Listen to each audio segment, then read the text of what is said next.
व्यवस्था विवरण अध्याय 28 आज्ञाकारिता जनित सुख।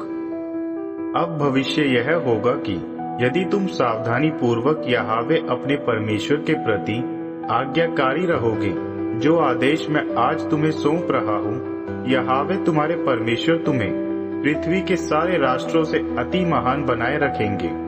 तुम इन सभी सुख समृद्धि से अभिभूत हो जाओगे, ये तुम तक पहुँच जाएंगी, सिर्फ यदि तुम यहोवा अपने परमेश्वर के प्रति आज्ञाकारी बने रहोगे।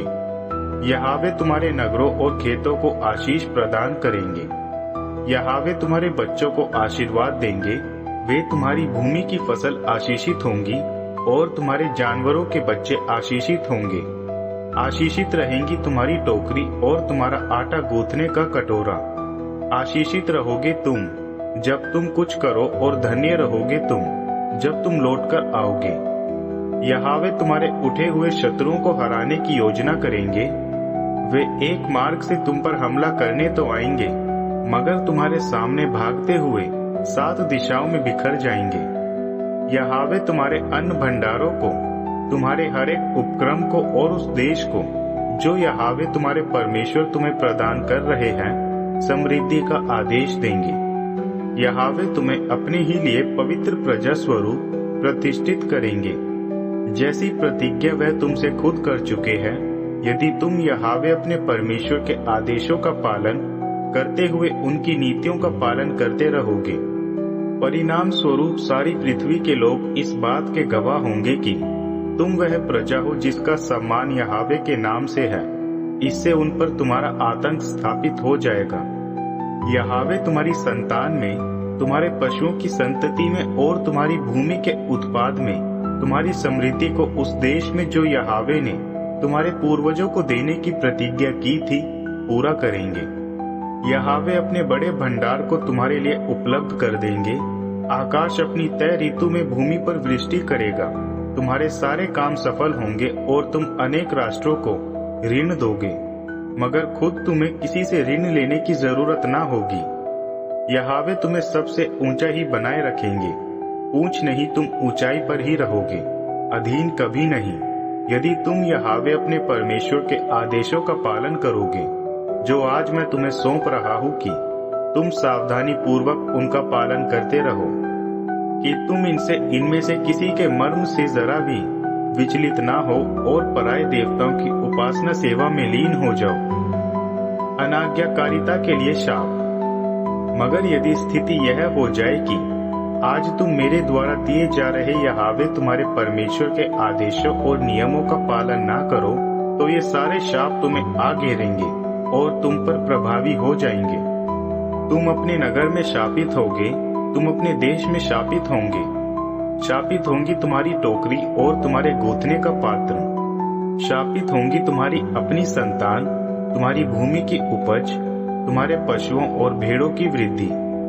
शापित होगा तुम्हारा कूच और तुम्हारा लौटकर आना, तुम्हारे सारे कामों में तुम्हारे कामों के दुराचार और तुम्हारे द्वारा यहोवा का त्याग किए जाने के कारण यहोवा तुम पर शाप, डर और कुंठा डाल देंगे कि तुम नाश हो जाओ और तेजी से तुम्हारा विनाश हो जाए।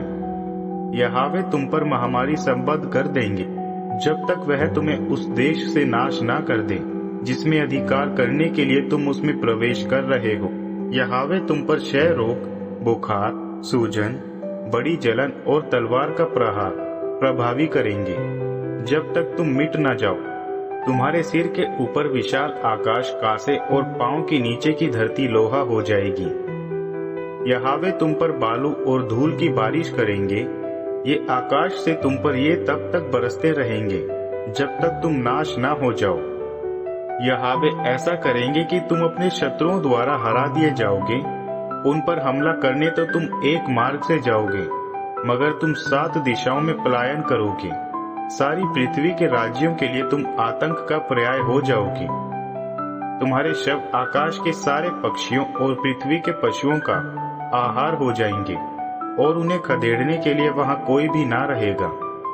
मिस्र देश के समान यहोवा तुम पर फोड़ों, बतोरियों का वार करेंगे और उसके अलावा चकते और खुजली का भी, जिनसे तुम्हें छुड़ौती प्राप्त हो ही ना सकेगी। यहोवा तुम पर पागलपन, अंधेपन और हृदय की घबराहट का वार कर देंगे। परिणाम स्वरूप तुम दिन दोपहरी टटोलते रहोगे, जिस प्रकार अंधा टटोलता रहता है। तुम्हारे कामों से तुम्हें कोई लाभ ना मिलेगा, बल्कि तुम लगातार उत्पीड़न भी किए जाओगे और लूटते जाओगे, मगर वहां तुम्हारी रक्षा के लिए कोई भी ना रह जाएगा। जिस कन्या से तुम्हारी सगाई होगी, कोई अन्य पुरुष शीलभंग करेगा। तुम अपने घर का निर्माण तो करोगे, मगर उसमें निवास ना कर सकोगे। तुम अंगूर के बगीचे तो लगाओगे, मगर अंगूरों का उपभोग ना कर सकोगे। तुम्हारे बछड़े का वध तुम्हारे सामने तो होगा, मगर तुम उसका उपभोग ना कर सकोगे। तुम्हारा गधा तुमसे छीन लिया जाएगा और तुम उसे पुनः प्राप्त ना कर सकोगे। तुम्हारी भेड़ें तुम्हारे शत्रुओं की संपत्ति हो जाएगी और कोई भी तुम्हारी रक्षा के लिए वहां ना रहेगा। तुम्हारे पुत्र पुत्रियां तुम्हारे देखते देखते बंधुआई में चले जाएंगे और तुम हमेशा उनकी लालसा करते रह जाओगे, मगर इसके लिए तुम कुछ भी ना कर सकोगे। तुम्हारी भूमि का उत्पाद विदेशियों का आहार हो जाएगा और तुम आजीवन उत्पीड़ित और दमित किए जाते रहोगे। तुम्हारे सामने जो कुछ आएगा उसे देख तुम विक्षिप्त हो जाओगे। यहोवा तुम्हारे पैरों और घुटनों में ऐसे पीड़ादायक फोड़े उत्पन्न कर देंगे जिनसे तुम स्वस्थ नहीं हो सकोगे। वस्तुतः तुम सिर से पांव तक घावों से भर जाओगे। यहोवा तुम्हें और उस राजा को जो तुम्हारे द्वारा प्रतिष्ठित किया गया होगा, एक ऐसे राष्ट्र में भेज देंगे जिसे ना तो तुम जानते हो और ना ही जिसे तुम्हारे पूर्वजों ने जाना था। उस राष्ट्र में तुम काठ और पत्थर की मूर्तियों की सेवा उपासना करोगे। तब तुम उन लोगों के बीच जिनके बीच में यहोवा तुम्हें हकाल देंगे, भय, लोकोकित और उपहास का विषय होकर रह जाओगे। तुम विपुल बीज बोओगे, मगर फसल काटने के अवसर पर तुम बहुत अल्प एकत्र कर सकोगे, क्योंकि टिड्डियां इसे चट कर जाएंगी। तुम द्राक्षा उद्यानों का रोपण और कृषि जरूर करोगे, मगर तुम ना तो द्राक्षा एकत्र कर सकोगे और ना ही द्राक्षा रस का सेवन कर सकोगे। इन्हें कीट चट कर जाएंगे। तुम्हारे देश की सारी सीमा में जैतून वृक्ष तो होंगे, मगर तुम जैतून तेल का प्रयोग अभियंजन के लिए नहीं कर सकोगे, क्योंकि जैतून फलों का अवपात हो जाएगा। तुम्हारे पुत्र पुत्रियां पैदा जरूर होंगे, मगर वे तुम्हारे होकर न रह सकेंगे, क्योंकि उन्हें बंदीत्व में ले जाया जाएगा। कीट तुम्हारे सारे वृक्षों और भूमि की उपज में समा जाएंगे। तुम्हारे बीच प्रवास कर रहा विदेशी तुमसे अधिक उन्नत होता जाएगा, मगर खुद तुम्हारा ह्रास ही ह्रास होता चला जाएगा। वह विदेशी ही तुम्हें ऋण देने की स्थिति में होगा, मगर तुम उसे ऋण देने की स्थिति में ना रहोगे।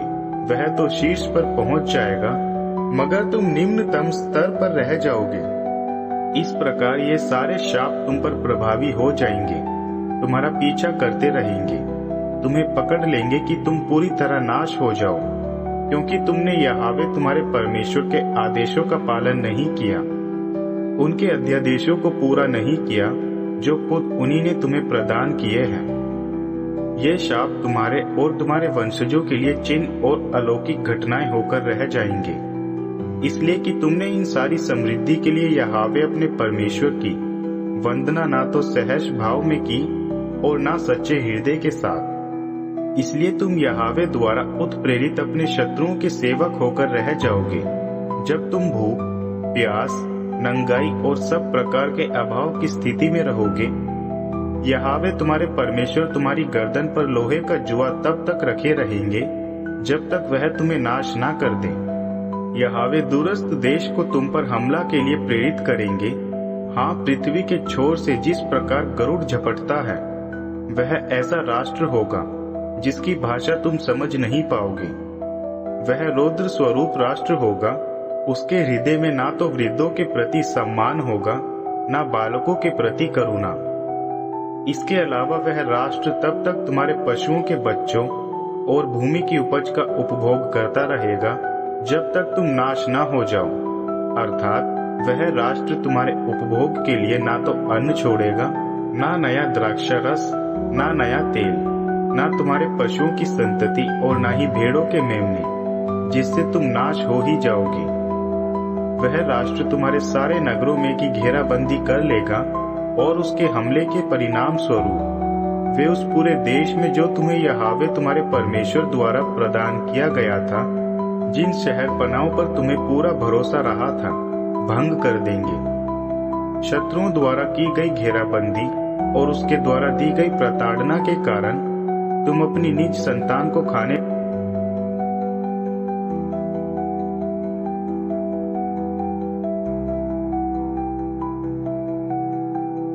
व्यक्ति जो तुम्हारे बीच में बहुत शालीन और संवेदनशील माना जाता है, वही अपने सह नागरिकों, अपनी प्रिय पत्नी और अपनी शेष संतान के प्रति निर्मम हो जाएगा। वह अपनी संतान